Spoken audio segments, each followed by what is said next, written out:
Alright guys, so we are back with another viewer requested video, and today it has been requested that I show you guys how to remove these center handles up here by the shifter.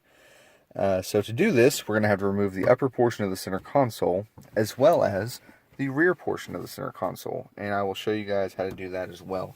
Because I don't believe that in the previous video where I show you guys how to remove this, that I show you guys how to remove this.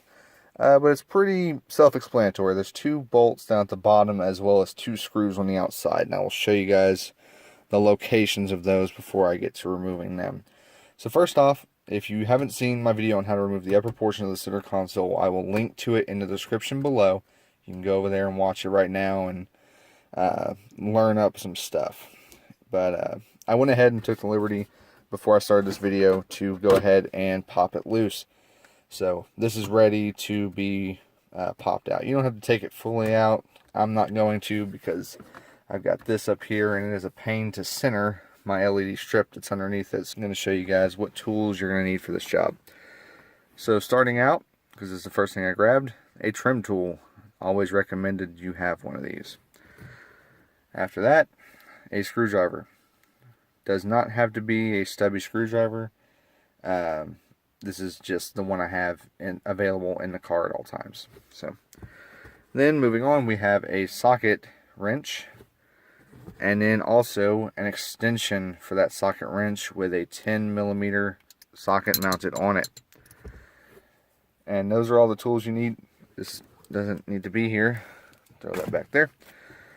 And so let's get started. I'm going to go ahead and remove this as well as get started on this, and I will show you guys in the next part how we're going to go about removing the rear portion of the center console and what it takes to do that. Guys, real quick before we move on any further, you're going to want an extension that's approximately 10 to 12 inches long in order to reach into the bottom of this the rear center console. It's pretty deep down in there, and it's also hard to make it work with a socket wrench that is this size. If your socket wrench is smaller than this, maybe, I don't know, this one here is even too long, and it's only like a 6-inch socket wrench, so it could barely fit in there. But yeah, I definitely recommend if you get an extension, if you specifically go out to buy an extension for the purpose of completing the work shown in this video, I would say get something between 10 and maybe 12 inches long. That way you can reach to the bottom. Alright, I know it's dark in there, but at the bottom of this here, there is a little felt pad, and we got to remove that to access the two bolts that are down there. So I'm going to go ahead and get that out, and then I'll move on and show you guys where the next two screws are that we have to remove. Alright, so the trim tool came in handy on that, as I don't have any fingernails because I have a very nasty habit. Anyway, those are your two bolts down there. They are 10mm, and you will use the socket wrench with the extension combo to pull them out. Just get them out of there, and let's go ahead and I'll show you guys where the next two are after that. So I removed the two screws to the bottom of the rear center console. And now we're going to move to the outside and move on down. And down in here, just on the outside of it, you have to move your driver's seat forward. You'll have to do the same on the passenger side. But there's two screws here. You're going to go ahead and take those out, and then this whole thing will come right out. Well, almost. So once you have removed all of these screws from the rear portion of the center console, that includes the two inside, and then the four that are located on the outside. Two on driver's side, two on passenger side near the floorboard. Once those are removed, this is going to have a little bit of play. But it won't come out until you remove this screw here and this screw here. With those two screws removed, this whole piece will come right out. And we're going to go ahead and do that. That way I can show you guys how to remove the rest of it.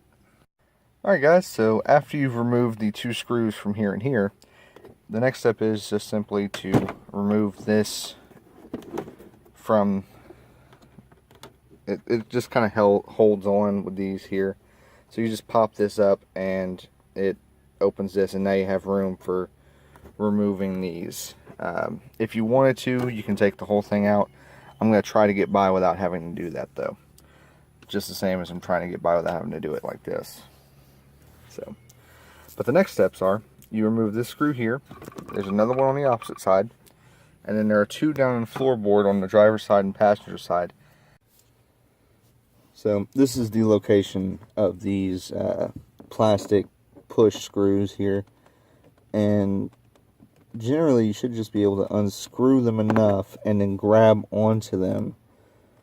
And if you got them out far enough, they won't push back, or you won't have to worry about them pushing back, and they should just come right out.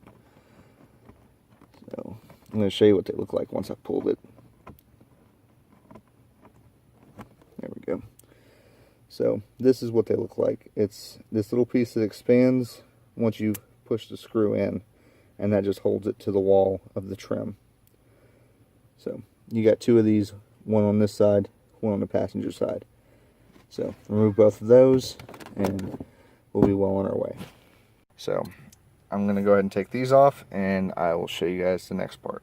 So I did end up having to remove the upper portion of the center console in order to get this out. But once you have these two screws removed, like before, this is simply going to just pull right out. And you can take it fully out of the car. And I guess I'll go ahead and do that so I can show you guys what it looks like inside and how you'll go about removing screws and whatnot to get the handles out. Alright guys, so real quick before we get any further, when I was trying to pull out the handle area, I noticed that it was getting hung up on the shift knob. And so what you need to do next is actually, you need to press down this button while holding the brake, and you can move it down into neutral. And once it's in neutral, you'll have your parking brake on still, probably, hopefully, I don't know, maybe. Once it's in neutral, then the whole thing will come right out with no problems. So that's what I had to do, and there she is, sitting on the ground, ready for the next part of the video. Alright, so now we're on to the screw removal from the trim so that we can pop these handles out. And I'm going to go ahead and start pulling some screws, but some of the ones I'm going to start with are the two here, the three on the back of this plate, and then all of the screws that run along the bottom and on the inside there. And I want to say that once I've removed those, that I should be able to pull the handles off for further disassembly. Cool little thing I noticed, and I'm probably going to implement it into something I do next, but this little plate that goes here, this little piece of trim, it's almost perfect for mounting like switches and stuff, and I wish I would have used this like back when I had my my underglow kit, because this would have been a perfect spot to mount a switch. It's very thin, and it's well hidden up inside of here, so it would have been perfect for that. So if I ever have to do another switch in the car, this is definitely where I'm going to put it. It would definitely keep the car looking clean. So I just passing on information for people. Who knows, maybe in your future you're planning on putting something in your car that you have to mount power switches for. This would be a great spot for it. You could put a bunch in here. Alright, so with the handles out, just wanted to say something real quick. If you guys are looking for weight reduction, maybe use a few less of these. There's 17 screws in this thing, and there might actually be a couple more. I'm not 100% sure on that. I want to say there's a couple more inside of these. So I'm going to go ahead and get these opened up so I can show you what they look like inside. Alright, I got it off. I've done a total count of all the screws that are in this thing. There is a total of 31 screws altogether in just the center console piece, just the thing I brought inside. 31 screws that you got to remove. I mean, there's 4 in this. I can understand that, you know, to hold that piece in.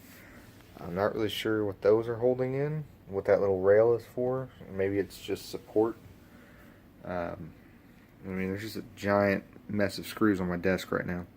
So, it's all clips holding it in. It's going to feel like it's trying to break when you're pulling it apart. It's not going to break. Just go gentle with it and be patient, and it will come out. Up at the top of this, before you pull it off, there will be like this little felt thing that's kind of like to keep it from rubbing when the car shifts, you know. It's to keep the paint from rubbing off right there.